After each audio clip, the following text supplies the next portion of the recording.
Change the pregame to account for that 8 p.m. start? Really don't change much. We had a 7:30 start when we went to Arizona. I mean, we've been there before. We just kind of adjust pretty much, get the guys up a little later than usual, but it's not much of a game plan other than starting a little later. Okay. Is this your return to Stanford? Yes, it is. What are you looking forward to about that? Looking forward to going down there and our guys playing very, very well and try to come back with a victory. We were talking to David Shaw on the conference call yesterday about those early days with you guys at Stanford. What did you learn from that situation that you applied when you came here? I think a lot of it just more from an organizational standpoint. I think I myself personally learned a lot of football under Coach Shaw and Coach Harbaugh and the guys, and then just the way Coach Harbaugh ran some things I was really impressed with, and did the same thing at Western and South Florida, and the same thing here.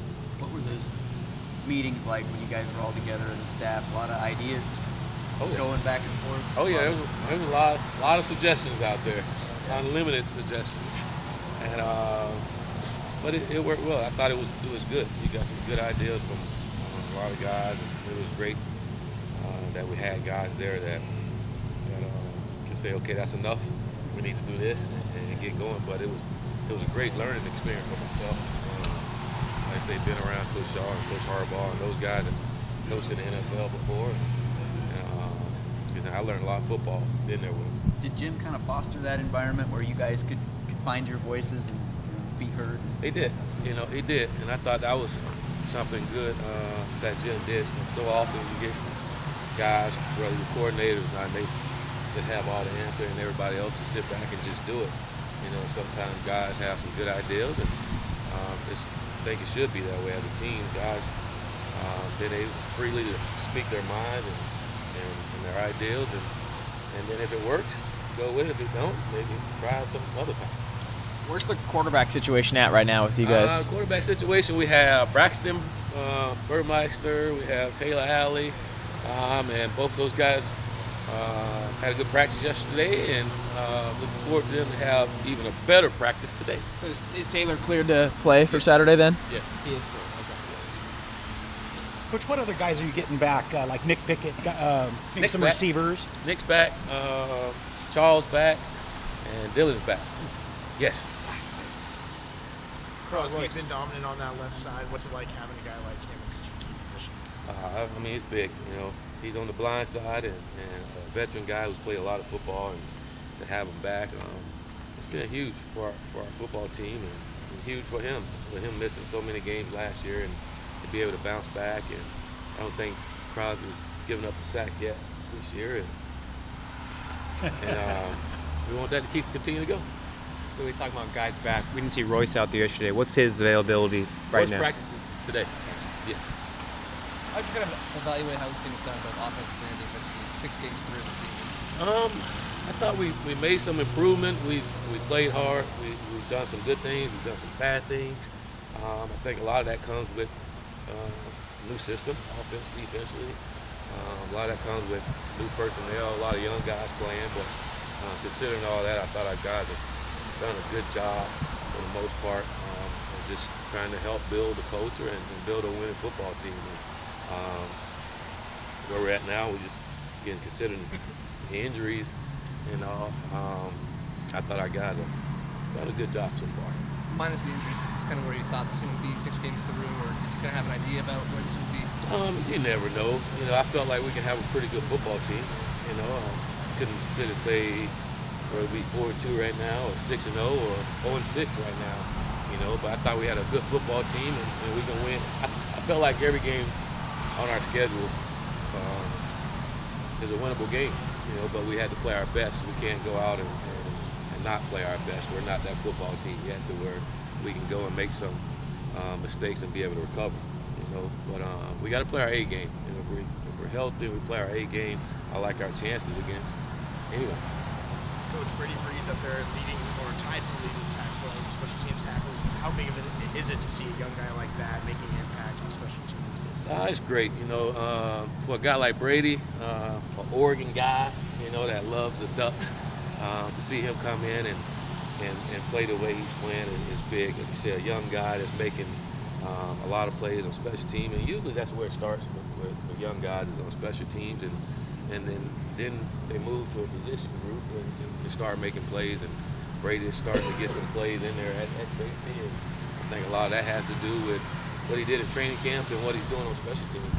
And it's big, and Brady and I talk about it all the time, getting on special team, making plays, and it builds your confidence, and you start to get some experience. So when you get in there at safety, the game's a little slower, and you can react a lot quicker. And very proud of what Brady's doing, and I think he'll continue to get better. I know one thing, he takes pride in it. He gets mad when the announcer announced the wrong guy that made the tackle. You gotta love it. Willie, what's the biggest difference with your defensive line right now compared to when you guys first got here in the spring? I think depth. You know, we didn't have a lot of depth, and there was a lot of unknown coming in here. You hear so much, you watched the film last year, but I think Coach Joe's done an unbelievable job with those guys of getting them to play hard and physical and taking pride in what they're doing, and I think we're all seeing that in our D-line now these last couple of games. I would say over the last 3 games, they've been getting better each and every week. Been really impressed with Henry Mundu and his effort and how he's improving.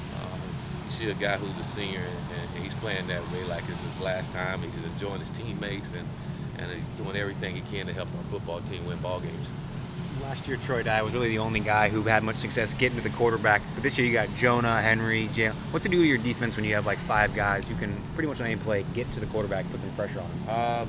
It's great when you can get to the quarterback. You know, I think that's the key on any defense is getting to the quarterback. You think about these quarterbacks nowadays; they do 7-on-7 year round. If you don't get to them, they'll pick you apart. So I think with our guys getting to the quarterback has helped us tremendously. We've gotten a lot of sacks.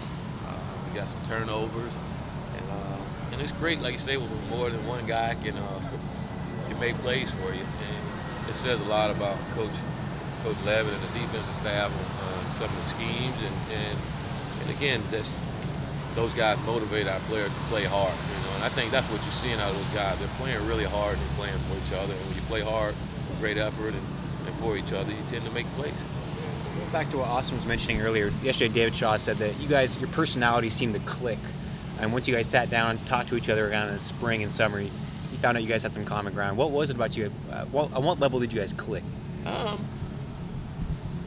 don't know. I just thought David was a great coach. He was really smart. It was really impressive for me the first time I've been around a quarterback coach who knew so much football, whether it's O-line play, tight end play, defensive play, and his knowledge for the game was just big. And for me, that was big for me because I didn't have a lot of offensive schemes that I had been around until I went out to Stanford, and when I got there and started to learn so much more from him and Jim and those guys, it was big. And I think just being a good person, I think that's part of the key thing. Good people and being able to relate and talk and share some common things. The family he had at the time, he had 2 kids. I did too, 2 little ones, and it was just great from that standpoint. He said you're probably more liable to get fired up than he is. Is he as kind of calm away from the cameras as he is on the sideline? Oh yeah, David is like this all the time. Whether he's upset, he's happy, whatever, he's like this. And it's great because you don't get up and down emotion. And I try sometimes, but I'm probably a little more easier to get emotionally hijacked than David will. But he's even killed, and that's his personality, and it works for him. Willie, does Bryce Love remind you of anyone you've prepared for or coached? No, Bryce Love. Man, I would love to hate the guy, but he's so good, and no, he's different. You look at him, he's a smaller back, but he's so strong and gifted. And they said we got a game tackle. It's not going to be one guy bringing that guy down. It's got to be a game tackle, and our safety's got to be patient. They can't peek their head in one hole and think they have him because he'll bounce out the other side of it. So he's a phenomenal football player, and he's patient, and he can get stopped for 2 or 3 plays, and next thing you know, he just break one for 60. So we got to do a great job of gang tackling and trying to eliminate the big plays.